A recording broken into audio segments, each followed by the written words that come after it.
وزیر اعظم Imran Khan world economic forum اجلاس کی صدارت کریں گے۔ پہلی بار ورلڈ اکنامک فورم کی سرپرستی کسی پاکستانی وزیر اعظم کو سونپی جائے گی۔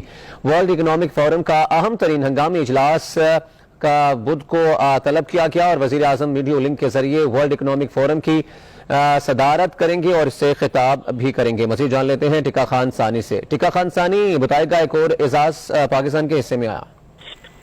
جی، چین پاکستان کے لیے بھی عالمی منظرنامے کے حوالے سے ایک بہت بڑا اعزاز ہے۔ وزیر اعظم Pakistan Imran Khan world economic forum کے اجلاس کی صدارت کریں گے، یہ ہمارے ذرائع نے کنفرم کیا ہے۔ ورلڈ اکنامک فورم کا اہم ترین ہنگامی اجلاس ہے، یہ کل بدھ کو طلب کر لیا گیا ہے۔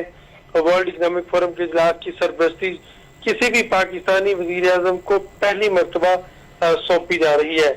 وزیر اعظم عمران خان اسلام آباد میں ویڈیو لنک کے ذریعے ورلڈ اکنامک فورم کی صدارت اور خطاب کریں گے۔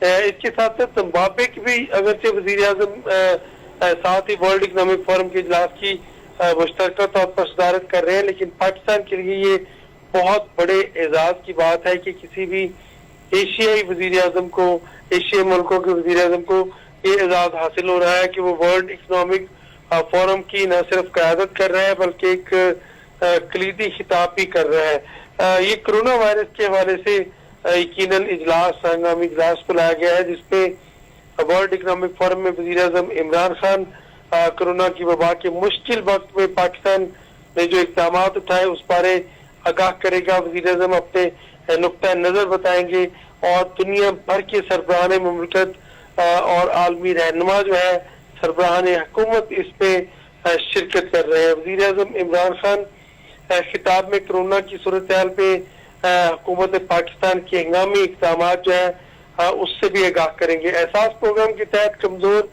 طبقے کو جو نقد، کیش اور عارضی ملازمتیں ملی ہیں اور ساتھ ہی ٹائیگر فورس ہے، اس پر وزیر اعظم عمران خان بات کریں گے، خطاب کریں گے۔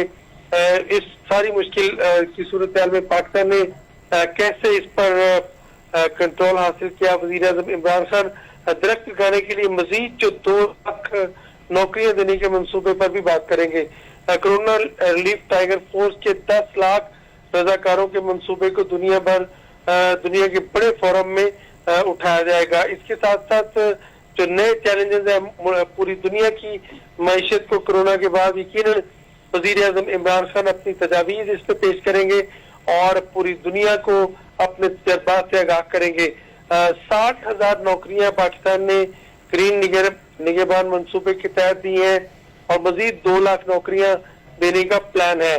اور ساتھ ہی جو ٹائیگر فورس ہے، کرونا ریلیف ٹائیگر فورس، اس کو بھی گرین پاکستان میں جو بدلنے جا رہے ہیں، تو اس طرح پاکستان نے اس مشکل صورتحال کا بھرپور فائدہ اٹھاتے ہوئے نہ صرف پاکستان ان کروڑوں لوگوں تک کیش کی رقم دینے میں حکومت پاکستان کامیاب ہوئی جو کرونا کی وبا کی صورتحال کے دوران بے روزگار ہو گئے تھے، دیہڑی نہیں رہی اور شدید متاثر ہوئے مالی لحاظ سے، ان تک پہنچے ہیں۔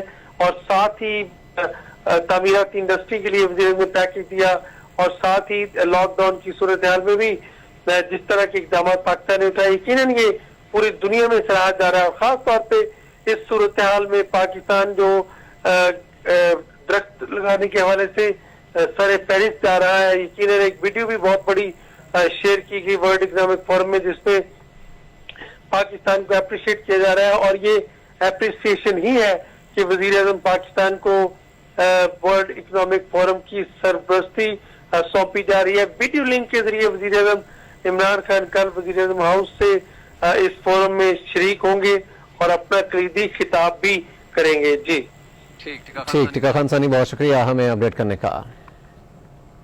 اب آگے بڑھیں، آپ کو بتائیں کہ پنجاب بھر میں مال اور پنجاب بھر میں کاروباری مراکز کھل گئے ہیں، لیکن ایس او پیز پر عمل کس طرح کروایا جائے؟ شہری کسی ایس او پیز کو خاطر میں نہیں لا رہے اور حفاظتی تدابیر اپنائے بغیر مارکیٹس کا رخ کر رہے ہیں اور دکانداروں کی جانب سے کوئی اقدامات کیے گئے ہیں اور نہ شہری خود سے کوئی لحاظ کر رہے ہیں۔ اس معاملے پر بات کرنے کے لیے صوبائی وزیر صنعت و تجارت میاں اسلم اقبال سے بھی ہم رابطہ کرنے کی کوشش کریں گے, ان سے بھی ان کا پوائنٹ آف ویو لینے کی کوشش کریں گے. ابھی آپ کو بتا رہے ہیں کہ پنجاب بھر میں مال اور پنجاب بھر میں کاروباری مراکز کھل گئے ہیں, لیکن ایس او پیز پر عمل درآمد نہیں کروایا جا رہا اور شہری کسی ایس او پیز کو خاطر میں نہیں لا رہے اور مارکیٹس جا رہے ہیں بغیر حفاظتی تدابیر اپنائے, اور دکانداروں کی جانب سے کوئی اقدامات کیے گئے ہیں, نہ شہری خود سے کوئی لحاظ کر رہے ہیں. تو ہم نے مارکیٹ کی صورتحال بھی آپ کو دکھائی ہے. لاہور بھی جو مارکیٹس ہیں لاہور کی وہ کھچا کھچ بھری ہوئی ہیں شہریوں سے, اور بڑی تعداد شہریوں کی مارکیٹوں کا رخ کر رہی ہے. نہ ماسک کا استعمال کیا جا رہا ہے, نہ گلوز کا استعمال کیا جا رہا ہے. ہینڈ سینیٹائزر دکانوں پہ اکثر نظر نہیں آ رہے اور لوگ ماسک کا استعمال نہیں کر رہے. بچے بھی ساتھ آ رہے ہیں اور بزرگ بھی ساتھ آ رہے ہیں, اور بچوں کو بھی منع کیا گیا کہ بچوں کو مارکیٹس نہ لائیں, بزرگوں کو مارکیٹس نہ لائیں, کیونکہ زیادہ خطرہ ان کو ہی ہے اس وائرس سے. تو جتنے بھی ایس او پیز بنائے گئے تھے اس حوالے سے ان کی خلاف ورزی کی جا رہی ہے, اور ایس او پیز پر عمل کس طرح کروایا جائے اس پر بھی ایک سوالیہ نشان ہے, اور شہری کسی ایس او پیز کو خاطر میں لائے بغیر مارکیٹس کا رخ کر رہے ہیں.